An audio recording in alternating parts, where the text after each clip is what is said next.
Today, another supply chain crisis on the horizon over Joe Biden's vaccine mandate. Pfizer says they have a new magic COVID cure. Can't wait to hear about that. And also the latest on the Kyle Rittenhouse trial. We've got a lot coming up today, and it all starts right now.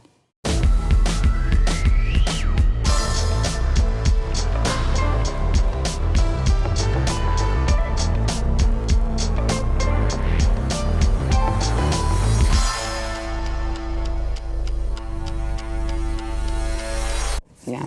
Welcome to the news and why it matters. Happy Friday. I am Sarah Gonzalez. It's going to be a good one for you guys today. We are joined. It is on his maiden voyage on the show. We have Jack Posobiec here, host of Human Events Daily, former naval officer, and also author of a book that I think everyone needs to get, which is The Antifa, Stories from Inside the Black Bloc. Exactly. Yeah. That's hard to, if I said that 3 times really fast, that would be hard. You nailed it, actually. Top of your head. That's not even written down. Yeah, well, good.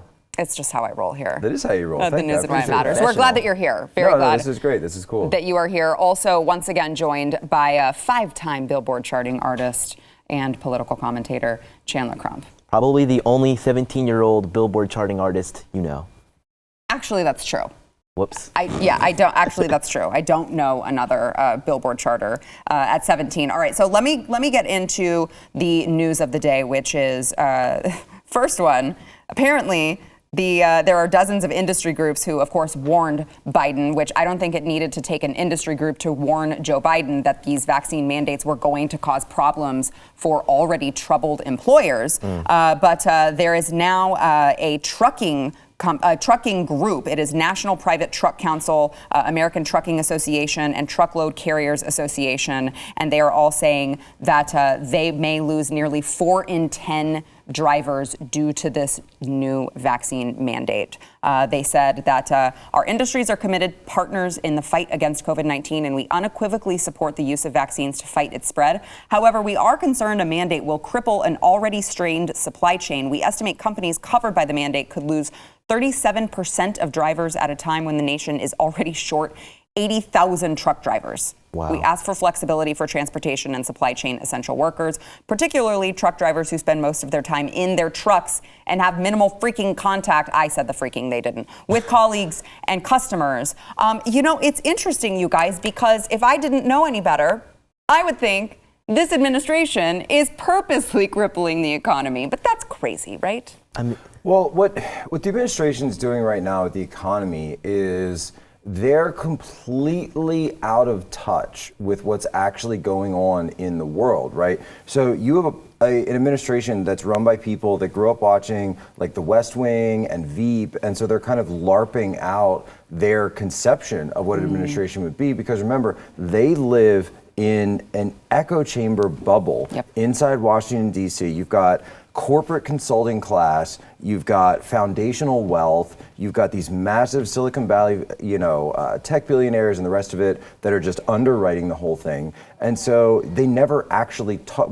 These people think that Anthony Fauci is like a working class hero, right? They couldn't even name sexiest man alive, hero. Of course, 100%. Yeah, absolutely.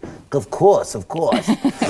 But so, you really have a situation where they actually have no clue what's going on out there. And by the way, and it's amazing to me because the Democrat Party, traditionally is the party of the worker, right? The party of the working class. Workers of the world unite, right? It's supposed to be a labor movement. And yet they're so disconnected from what's actually going on in working class families, in working class situations in the United States, that they are clueless as to the impact of their disparate policies. Now, what's interesting, though, is I think that for a vast number of them, it isn't even about the politics, not even about the economy, it's about compliance. Exactly. Because Biden understands, remember, every time he pushes a new vax mandate, it's because something just happened that he's trying to get out of the headlines. So first vax mandate was right after the Afghanistan collapse, right? Boom. And guess what? It worked. It got it out of the headlines. Here we are talking about the vax mandate. We're not talking about Afghanistan. Now this new one that's popped up, what else is going on? The economy's in the tank. He can't get any of his legislation passed. He just got shellacked in Virginia. His candidate that they all went to campaign for just got shellacked. And by the way, speaking of truck drivers, you just had a truck driver who spent $150 million $150 against a guy who spent millions and millions of dollars. One of the most powerful politicians in all of New Jersey went down to a local truck driver because apparently then the story was like the guy got denied for a CCW, concealed carry permit, and he was so mad because he didn't have any priors, had a spotless history, but the state of New Jersey just denied it to him. And he said, well, screw it. I'm going to run and I'm going to beat this guy and then I'm going to be in the Senate and I'm going to change the law and then I'm going to get myself a concealed carry permit. It's your classic David and Goliath story. And I think what you said about the Biden administration really role-playing the active administration and more so going for compliance rather than anything that actually has to do with logic when it comes to health is very clear. I mean, like you said, with the vaccine mandates for truck drivers, are you serious? The most time they spend is walking into some gas station, taking a shower real quick, maybe hanging out, and then getting back in their truck to get back on the interstate and keep moving things in this nation like they have to do. Well, at least we used to before all the ships were stuck in the bays out in California, which is yet another issue caused by the Biden administration's lack of actual, ability to get things done within their own nation, within what they were elected for. And we're seeing in Virginia how clear it is that people are fed up. I mean, even looking at further with the David and Goliath analogy, we have the David, which is the families in all these different counties in Virginia that literally looked at McAuliffe saying, you guys, you shouldn't have anything to do with what your kids are learning. They said, no thanks, we're going to vote for the other guy. And they probably didn't even agree with a lot of the stuff the other guy was saying, but simply didn't want some big governor who is from the same party as the Klan hood guy. I can't really believe that, but they didn't want to go with that. They wanted their kids under their control as far as what they learn. And I think that it's really clear to see that people are standing up, and it's coming in a lot of different ways. What you just said is one of the most important things in terms of politics, and it's something that Republicans and conservatives just totally overlook traditionally, and it's something that Democrats are very, very good at. It's the David and Goliath paradigm. So I talked about this in another book I wrote called 40 Warfare, that whenever you're in a situation, you want to, like, everybody reads David and Goliath from the Bible, and everyone identifies with David. Nobody reads that story and identifies with Goliath. Why? Because nobody wants to be the oppressor. Everyone wants to be the hero of the story. Everyone's on their own hero's journey in their mind. So everyone identifies with David. So if you're in a political situation, a political paradigm, you want to use David and Goliath. I'm David, my opponent's Goliath. And so this is something the Republicans just totally didn't understand for the longest time. But essentially now in the United States, you really have these sort of four power nodes, right? So traditionally there are three power nodes. It was Wall Street, it was Washington, D.C., and then Hollywood for the public opinion side. But now the fourth one that's come up is Silicon Valley. So you have four power nodes in the United States. And of course, the other three are trying to fight because Silicon Valley is like the Wild Wild West and it's totally unregulated power. And so the rest of them are kind of kidding together to say, all right, we're gonna pull that down a little bit. But the difference is that Democrats and the left have all four power nodes on their side right now. So while in many ways that's very strong, but in other ways, it's actually kind of a structural deficit for them because they have no ideas, they have no energy, they have no imagination, because you don't need it if you control everything, right? And so that's why a lot of the momentum is switching to the David side. Yes. Chandler, I want to get back to something you said about what happened in Virginia, because I do find it very interesting, and also historically it's so leftist that in a time where they, as Jack, you pointed out, they were just totally shellacked around the country, but particularly in Virginia. I know that's like SAT word for the day. But particularly in Virginia, we saw the left, no sense of self-reflection whatsoever, no stepping back and going, okay, how can we revamp here to make sure that we are in touch and we have the finger on the pulse of our voters? Instead, you heard, MSNBC commentators coming out and saying, well, it was just white supremacy and, CRT isn't real you stupid parents, you fell for it. It's the exact same race hustling that Democrats have been doing for nearly a decade now. I still remember one of my earliest memories I ever saw on the news and actually got outraged was Joe Biden in 2012 saying, Republicans are going to put you back in chains. And I bring this up a lot of times because even back then, and I was 7 years old in 2012 or so, I sat there and said, I have never been in chains. My parents have never been in chains. My grandparents have never been in chains. And as far as I'm concerned, and as far as I know, my great-grandparents haven't been in chains. But this guy still sees us all as nothing but slaves. And that even brought forth even into 2020 when he said, you ain't black. Like, he's still using our race against us in a way to try and get one up over us and use us as nothing but a voting block. So if you have to even decide, if you have to even you want to support Trump or Biden, you ain't black. And they've even brought that forward into 2021, which you would think after the riots in 2020 and everything else like that, with all the race equity and equalization we saw that they were trying to push, you would think that Joe Biden would say, all right, and Joe Biden and the Democrats by extension would say, okay, maybe we need to step back on the race thing and try to attack at something else, like, I don't know, sexuality, gender, whatever it is they're going for these days. But they still, Project Lincoln, which I consider them a leftist organization at this point, tried to pull the whole tiki torch thing. And they also had to try to get the guy with the Confederate stitch up there. They tried so many different hoaxes and different race hustles to try and get as many people against their candidate or for their candidate as possible, and it didn't even work. That's the funny thing, and it shows that parents don't care. Parents don't care about any of that racist fake news stuff. They care about their children. They care about their future, and they're willing to do anything possible and anything necessary to guarantee that to their children. I mean, think of it though, right? Think of the higher sort of meta narrative on what you just said, right? The complete lack of race incidents in that campaign, right, was so bad. The supply and demand issue is so out of whack in terms of the ratio. They are demanding it, and yet there's no supply. And so these hoaxes keep coming up because you have these people who demand it. And so the demand, it's actually economics, right? So the demand signal's there, but there's no supply.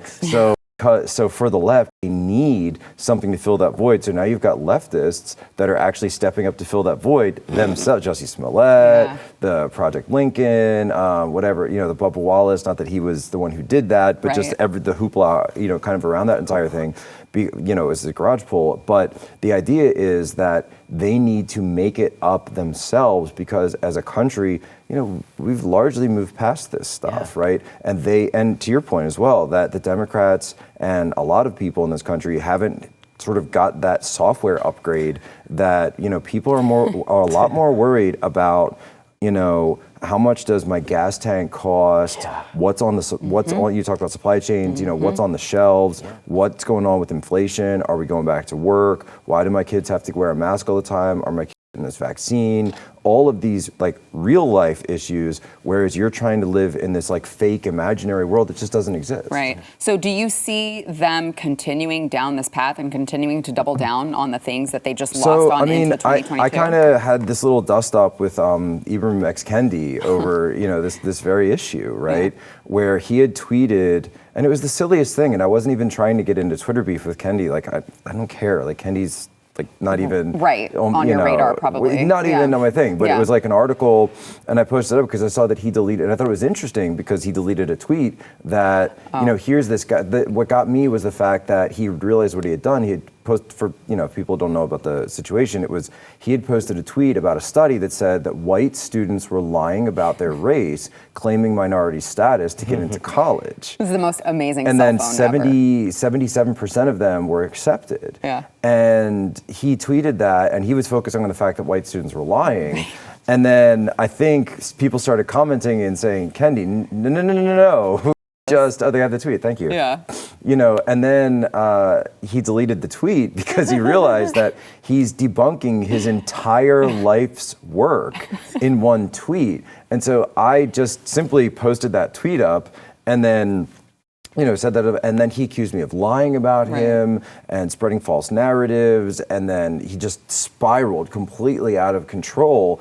And it struck me that at no point did he simply sit up and say, you know what, maybe I'm getting some data in that doesn't exactly comport with my preconceived notions, so maybe I should check my priors and figure out what's actually going on. Why would it be in today's society that a white student is giving a preference or even considering lying about their ethnicity to get into college? And if you're in that situation, I would actually say to students, well, it's not a lie. Because if you use the new rules, right, you're identifying. So if I'm identifying, then it's not a lie because I can identify this for the purposes of a college entrance or for the purposes of, anything else that's out there that requires one of these, racial quota systems. So, all right, well, I identify as this, and it's like, hey, if these are your rules, so Right. I'm going to go ahead and use these. Again, it's Let's just not fight them. economics. It's Yeah. just I mean, economics. if Elizabeth Warren can parade around Yeah, for like yeah, yeah, decades exactly, as of something course. she isn't,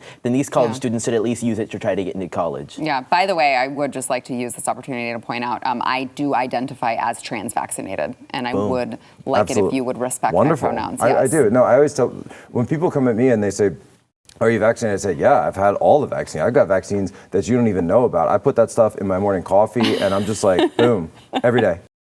All of them. All of them. Oh, all the time. If you don't walk around with an IV drip, then like, don't even talk to me. I only breathe vaccines. Yeah, exactly. You do the mister. You do the mister? Of Yeah, course, yeah, yeah. every morning. It's Yeah, the yeah, most, no, it's great. It's the best yeah. one. Just do that mist vax. All right, we've got more to come. Speaking of Pfizer, we've got more to come, including the latest with Pfizer. You guys, if you have blood pressure medication, you make sure that you take it because your head is just might explode when you hear what they are planning next. First, we want to thank our sponsor, Bonner Wine, which I usually have right here. I think it's, oh yes, she's going to grab it. Because remember, I always tell you guys, I never go anywhere without my wine close by. Here it is, okay? I've got to travel with Bonner because you never know when you might need one of the most unique wines out there. These are made from grapes grown at 6,000 to 9,000 feet, which if you are not a wine snob, you don't realize maybe that produces a wine that is unlike any wine you have ever tasted. The flavors are amazing. It's like notes of blackberry, leather, smoke, a little dark cherry. Goes great with a medium rare steak, but make sure it is medium rare because I accept no other way of cooking your steak. You got to go over to cowgirlwine2021.com. You can get half off right now. These are already very reasonable prices. You are cutting out the middleman, which makes it way affordable for you. It's a great wine. Make sure that you get one. Stock up for Thanksgiving. It is cowgirlwine2021.com. Pfizer is hyping its experimental antiviral pill that treats COVID-19. They say that this pill, it is called Paxlovid, reduced hospitalizations and deaths in high-risk patients by 89% in clinical trials, so they say. Let's listen to the Pfizer CEO talk about this while we are also watching the Pfizer stock take quite a jump. Watch. Tell us about just how quickly you think you can, file with the FDA. Merck has an advisory committee meeting coming up November 30th. Could we be seeing back-to-back advisory committees that quickly? Potentially your drug available potentially that soon?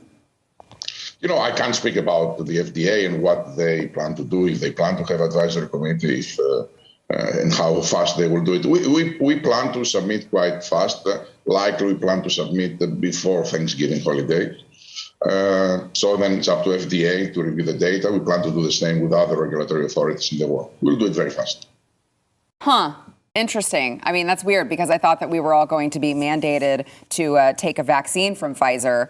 But because this was so deadly that we needed the vaccine, there's no other available treatment. Don't even try any horse dewormers. You crazy people, okay? By the way, I would like to say for our YouTube overlords, we are not doctors. We are not trying to give medical advice. If you would like any medical advice, please solicit your own doctor for their own opinion and then determine what you think about this. We are merely commenting on the news. But Pfizer, who we know has already made so much money in the last, 18 months, off of, they got paid from the government, they developed this vaccine. Now everyone has to take the vaccine. Seems a whole lot like that's a pretty good business model to get every single person who was ever born vaccinated against this. I mean, I'm just saying, as a pretty good business model. By the way, multiple times, because you can't take it just the one time, you got to take it the 2 times. Oh, wait, now you need a booster. You got to take it again. Oh, I'm sorry, if you're immunocompromised, you got to take the 4th booster because it wasn't quite enough the first 3 times.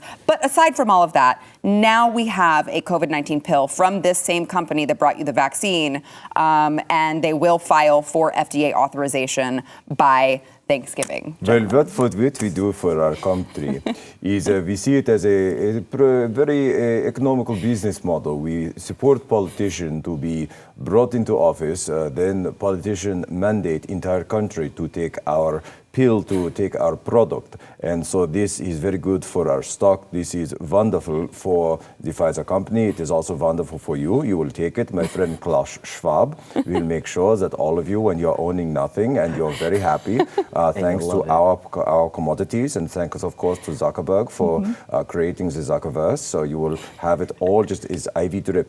Your glasses, you will wear them, and you will go into Zuckerverse, and then you will take our products, and everything will be very well, and you will be owning nothing, and we will be living in the Elysium pods away from you. Was that Russian collusion just now?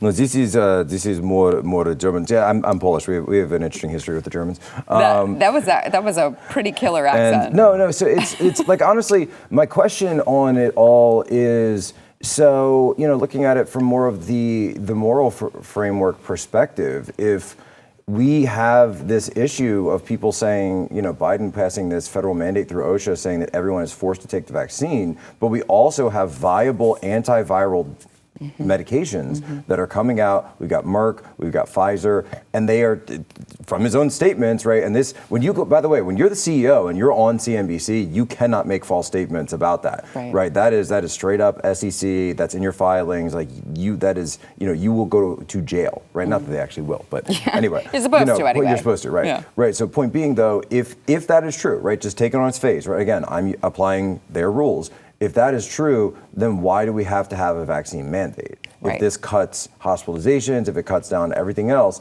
and I really do think that you would get, and it's funny, the ACLU actually used to talk about vaccine mandates and say that when you force compliance on people like this, that you actually get less compliance. And so for people that out there who might be like, for whatever personal reason, medical reason, religious reason, for me being pro-life, that's something that's involved abortion I have a huge problem with. But, you say, all right, well, but there's also these antiviral options. Well, sure, I'll take the antiviral option. Why wouldn't you do that? Or assuming it wasn't intested with abortion. Well, or also they could, I don't know, I think this is crazy at this point in time, but they could just maybe take a gamble on their own natural immune system, because the statistical likelihood of them being fine if they are young and you healthy. You are talking about things that we are not allowed to talk about anymore. The YouTube overlords because this is medical misinformation. There is no such thing. There is no such thing as an immune system. There is no such thing as natural immunity. There is no such thing. It is all a myth. If you want to survive, if you want to live through this dangerous COVID era, then you will take 4 vaccines, 2 pills, and you will vote for Joe Biden. Okay, let me give you guys, I have to find this. I just saw someone who commented on my Instagram, and it made me want to pull my hair out. I made a video that I had walked around the entirety of the Dallas airport with no mask, and no one said anything to me because they don't care. I was there last night. We did the same thing. Yeah, they just don't care. Yeah. No, I don't wear it in the airport. No. Yeah, they're not going to say anything. I used to be able to do that in ATL because Georgia is a very conservative state, and ATL is a very interesting mix because it's a left-wing area. But the people there that usually man the airport, which are more often than not African American people, they don't really care about the mask thing. They're kind of traditional in that sense. But I got there on the way here, and second I got in line, where's your mask? You need a mask for the airport. Really? Yeah. Interesting. It kind of depends on who you find, right? Yeah. It depends on it's all about the timing. Yeah. Who's there? So because you find. It is petty tyrants, right? Yep. We are plagued with this contagion of petty tyrants throughout the country now. These people who've been activated, that because once you give them a modicum of power over others, whether it be a flight attendant or any one of these people, that they abuse it, directly abuse it. Kicking people off of a crying child. Going after somebody for special needs children. Between bites. I even saw, and I don't even know if this video was completely real or not. It was to that point where I was thinking this might be a satire, but there was a lady on a flight who was screaming at a flight attendant because she didn't want to sit next to somebody who was unvaccinated. She sat down, asked for the person next to her's vaccination card, and when that person didn't give it, she was like, "You can't do this. This is offending me. This is encroaching on my rights. This is dangerous to me. I can't breathe their unvaccinated air." See, and I haven't seen that. Wow. Golly, that's what drives me so insane is that they there's just such everything this woman did was completely correct. This is the proper. You would not breathe the unvaccinated air. This air, we must separate these people from society. There's such sheep that they don't even understand how stupid they sound if the vaccine that they are saying everyone needs to be forced to take works. they should not concern themselves with the status of other people. But we need to stop celebrating germophobia like it's some kind of virtue. 100%. Like that's like just. Can you imagine live your life. how today's children, when they grow up and get a little older, Sarah, I don't how want bad to. they're going to be? I don't want to, because these are like kids that are like, you guys think the cutoff is far, like, oh, it's just the babies right now. No, it's kids that are about 3 or 4 years younger than me 100%. that are literally growing up. They will have no social skills. They will barely know how to do anything, and they're going to be so plugged into all these different, the vaccines and the masks and everything. This stuff is not going away until we make it go away, because they realize that this is the most power that they have had on the American people in a long time. Is they will love the Zuckerverse. They will love. They will love the Zuckerverse, because that's the only place where they can go and breathe, and not wear a mask, not need to be all vaccinated, and show their vaccine cards to go everywhere. That's the whole point of all this. Is that they want. I mean, I'm not saying that's the point of the medical stuff. I'm saying that they want to put you in a situation where the only option is them. Right. Well, I was going to say, to that point, I made this video, and there was a guy who commented, true patriots are more concerned about public health than personal freedom. And wow. I just going to leave that right there. I actually made it a point to not curse on the program. I do have a minor here, so I'm just going to leave that. I think it's a tougher challenge for me to not curse than to you, because that is one of the most blasphemous statements I've heard in my entire life, that this person calls himself a true patriot for wanting to police other people's bodies and police other people's lives. I mean, are you serious right now? Yeah. But again, it's horrifying. not like these people have no like it. You've empowered petty tyranny, right? Yes. You've given people the idea to say that it is okay for me to control you and control your lives by using this language of patriotism, public health, et cetera, et cetera. If you care about public health, then are you going to the gym? What are you doing for the obesity epidemic? Are you asking people to eat natural food? Are you asking people to eat healthy? Think about it. That's what Dr. Fauci was saying in 2019. I've seen that clip. Yes. Yeah. Well, if you go for a jog, go for a walk. Well, and that's why I'm like, breathe. hold on a second. Touch if grass. you're going to make me responsible for your health, we're going to change a few things around here. Yeah, all day long. If I'm supposed to be responsible, you're done with the McDonald's. You're let's done talk with about sitting on your butt. processed food and refined sugar and high fructose corn syrup, seed oils, receipts, everything. You don't want me in charge of that. If we're going to have a health department, and you're talking about being a true patriot caring about public health, then we need to start putting gyms in all sorts of different cities, making them big, and mandating and each person gets a day of the week where they have to spend at least 2 or so hours in the gym. I mean, look at Israel. They mandate military service for kids that turn 18. I mean, are you serious? Yeah. Other nations know how to do it. I think China knows how to do it. What's wrong with America? Right. Yeah. Speaking of health, I do have to say, those of you who have not yet gotten your Built Bar order in, what a before transition! What a transition! You set this up. I'm just saying. You set us up, Sarah Gonzalez.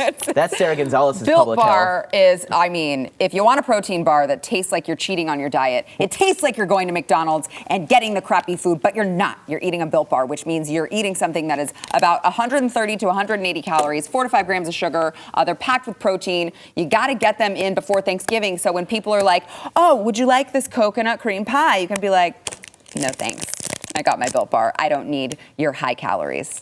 I mean, I'm just saying. You guys might not do that. Can I say it? Yeah, That's really only 45 grams? I might take one, honestly. No, please.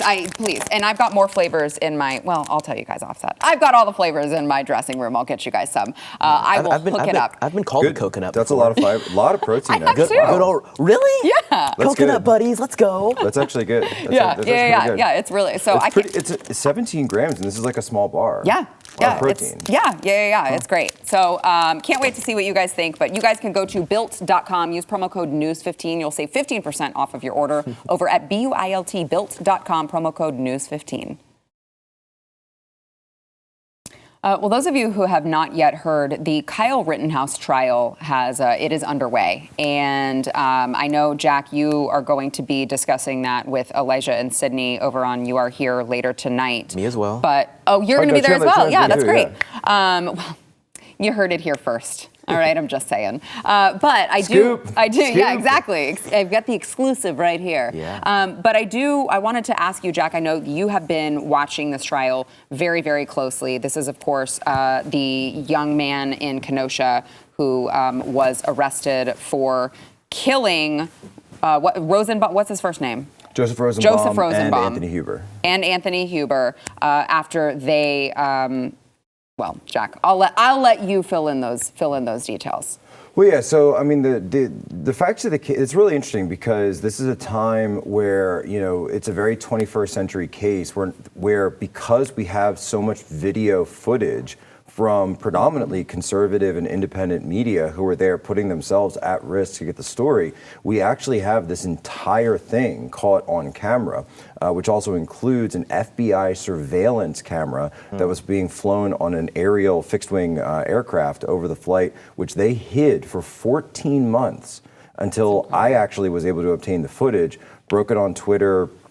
On my podcast, we got just millions and millions of views on it. An incredible, and the way you set it up. The fact that the FBI held on to that for so long, because essentially what happens is, so you have this situation in Kenosha where there's protests going on, riots, arson, looting for 3 nights. Kyle Rittenhouse goes out on night 3 with a group of other people with long guns. They've been asked to come out to kind of like watch over this area called Car Source, and it's a car dealership that has 3 separate lots on this one stretch of town. And they've said, look, our inventory is sitting in the parking lot. So, and unfortunately it was torched. And he is chased at one point by the mob. And he's cornered then in this group of cars. And while he's cornered, you actually can't see, and Elijah was there that night. Yeah. You actually can't see what happened behind the cars.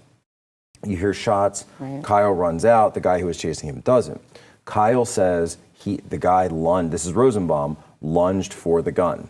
Richie McGinnis from the Daily Caller, who testified, said the guy lunged for the gun. So we have eyewitness testimony of this, but we had no video until we were able to put out that FBI aerial surveillance, which they had in real time, surveillance of Kyle Rittenhouse actually being there, and because think of it, right? All the parked cars, if you're on the ground level, you can't see through the cars to understand what's happening behind them. But from an aerial vantage point, you can see exactly what's happening. And you do see it. You can actually see Kyle being chased. He runs into the group of cars, realizes that he's kind of trapped, he's cornered.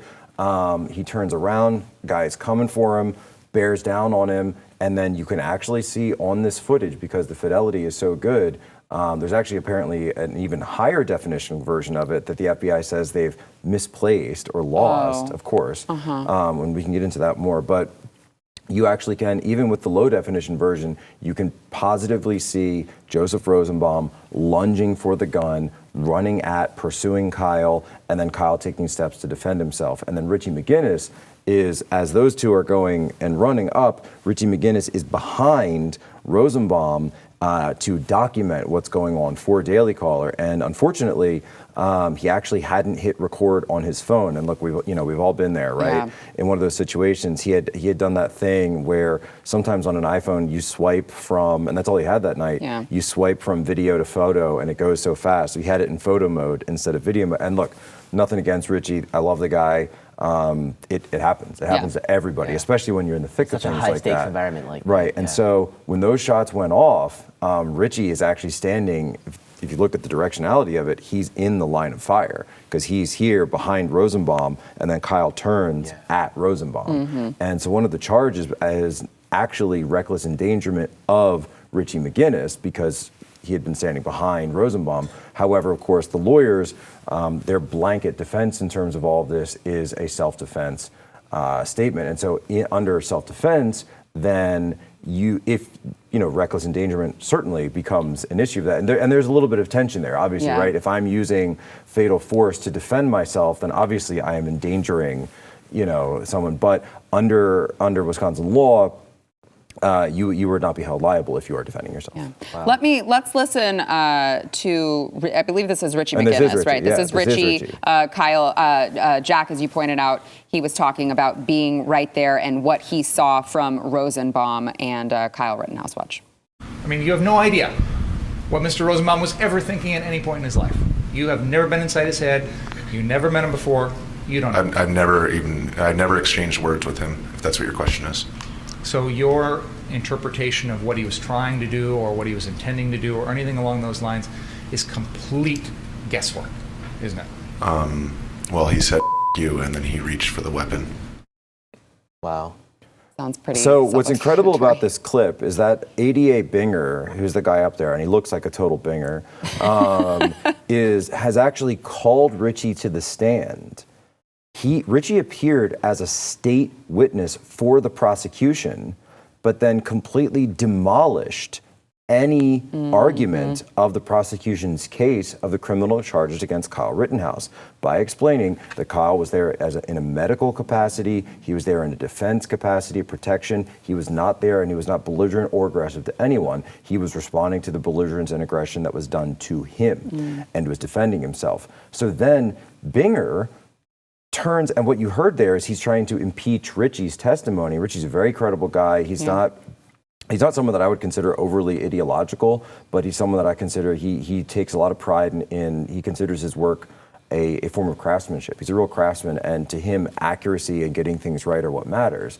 And so then you hear Binger turning his own witness and treating him like a hostile witness. So he's trying to impeach the credulity of his own witness. It's like, did you even sit down and have this conversation? And then he walks right into the trap of doing something that, and I'm a lawyer, but lawyers always have this phrase, never ask a witness on the stand a question you don't already know the answer to. Yeah. So he's trying to say, oh, you lunged for the gun, but did you really know that he lunged for the gun? Because you can't really read his mind. And Richie, of course, well, he said F you, and he reached for the gun.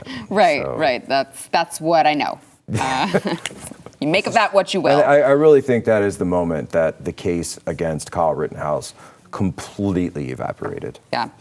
Final thoughts on this, Chandler? I'm hoping so, because I empathize with Kyle Rittenhouse in a way that most people probably don't. Is that he was only born about a year before me. We're just about the same age. I can't imagine how scared and yet how driven to survive he must have been that night. Because when you're a young man, you have all this testosterone shooting through you, like I'm sure he did that night. You're scared. You're new to life. This is all so new to you, but you know that you have a weapon on you that can save your life, and you know that these are very belligerent adults that are charging at you simply for, I don't even know, defending property, not even necessarily for ideology, but they wanted to harm this kid, and he had to do what he had to do to survive. And I think all these people trying to get at him for that are in the wrong state of mind. And I hope that this. Well, actually, this can go the right way. Breaking news, literally just got a text from that because the trial's still going on right now. And I'll just say this very quickly, but apparently Rosenbaum was on antipsychotic drugs when this took place,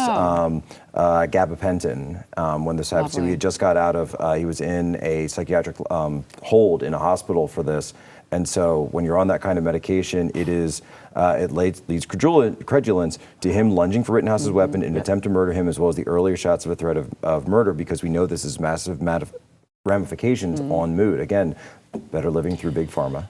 Oh yeah, no kidding. I feel like there's a place for your accent, but we can't do it right now. All right, we've got to go to break. First, we want to thank our sponsor, Chamonix. So I would love an extra hour or two night's sleep. But I know you guys know I have a baby who doesn't sleep. I have a 9-year-old who doesn't sleep. That's not going to happen, all right? But I can at least look well rested with Genucell from Chamonix. This is a really, really awesome company. They utilize plant stem cell therapy, and it targets eye puffiness and bags. So if you are like me and you are not getting enough sleep and you need just some pick-me-up so that you don't, you know, sometimes you just go and you look in the mirror and you're like, I think I've aged 1,000 years overnight. Don't do that, all right? Try this. It really, really works. You can get this from now until Thanksgiving, 60% off on this and all Genucell packages if you go to lovegenucell.com/y. Check out this before and after, you guys. That's great. That is, I mean, these are real results. I've seen it. You can too. Go to lovegenucell.com/y to get 60% off packages. Order now and express shipping is free. That is lovegenucell.com/y. All right, former U.S. ambassador to the UN, Nikki Haley, suggested in an interview yesterday that leaders in the government who are of an advanced age should undergo a cognitive test. I want to listen to what she has to say, and then I'm very curious to get, gentlemen, your opinions on this. Watch. What I'll tell you is, rather than making this about a person, we seriously need to have a conversation that if you're going to have anyone above a certain age in a position of power, whether it's the House, whether it's the Senate, whether it's vice president, whether it's president, you should have some sort of cognitive test. Like, just like you have to show your tax returns, you should have some sort of health screening so that people have faith in what you're doing. And right now, let's face it, we've got a lot of people in leadership positions that are old. Right. And that's not being disrespectful, Sure. that's a fact. And when it comes to that, this shouldn't be partisan. We should seriously be looking at the ages of the people that are running our country and understand if that's what we want. Look, all I'm saying is, I know we've only got a couple minutes left and I want to get your thoughts, but all I'm saying is I've always said if I were to ever run for office, one of my platforms would be that once you turn 65, you have to take the driving test like every 2 to 3 years. Completely agree. Yeah, I've said that too. Yeah. I mean, I just think it's smart. It's reasonable. Just do it. Yeah, I think so. So is what she's saying reasonable as well? I mean, once you hit a certain age, you take the cognitive test. If you guys can't even trust people above the age of 65 to drive, then how do we expect them to drive this nation? And dude, I'm 17. I know a lot of young people are still kind of like off the rocker, but I definitely think we need to shift it back a little bit because the value of wisdom over, I don't know, mental stability is starting to really show, because Joe Biden, he has a lot of wisdom, but he's at the point that well, I would think so. He's 78, but I would think at this point the wisdom is kind of, turning into just it's withering away with the rest of his body, with the rest of his mind. It's not a good thing to have people this old. I mean, even Kamala Harris, how old is she? She's like 50 something. That's like the right age, I'd say. 50, 40s. These are the people we should be having. Look at her. She's great. I have kind of a heterodox take on this, and I don't know if it's spicy or whatever, but do we know that she's talking about Biden? Because keep in mind, she wants to run as a Republican. Yeah, no, that's a great point. So she could be talking about Trump. She could be thinking about Trump. Yeah. And realizing that, he's in his 70s and thinking, is this a way for me to get a leg up to say so slick. That it's very, and it's very, like you assume she's talking about Biden, but she never says Biden in that clip. And he is of the same age. Now, obviously, I would not even think they're in the same ballpark in terms of cognitive ability. Right. But it's very interesting to me looking at Nikki. Now, of course, what Nikki Haley is really angling for is she wants to be Trump's vice presidential pick. So most likely, There's no way. He is, no, I don't think it'll happen. Yeah. But there are a lot of people around him right now that say they're pointing to Youngkin's victory and saying with Winsome Sears on his side that he did win. She's a superstar, by the way. I think she's a superstar beyond her, like the identity stuff. I just think she's great. I think her story is great. Yeah. But if Trump, they say, well, we need you to do like a Tim Scott or maybe Nikki Haley. Personally, my vote, honestly, if I had to say it, I haven't said this publicly yet, Rick Grinnell. Oh, I love that. And not because of any of the identity stuff, because Rick Grinnell knows where the bodies are buried in Washington, D.C. He understands how the system works, and he is full on America first. I love that. By the way, I know we have to go to break, but I would just like to say I am low-key offended and feel slightly attacked that Chandler was like, I think 50 is old enough. 50 is really old, so I think 50 is fine. I'm just saying. Those weren't my words. We got to go to break. He's We'll be ideal. back. I thought he said it was ideal. No, he did. For president. Yeah, it's like the right range, I'd say. Okay, the right range. All right, before we go, I want to make sure you guys tell everyone where they can find you, wherever you want to push them, Jack. Yeah. So follow me, of course. They're already following you on Twitter, obviously. Twitter, Getter, if you like to follow us.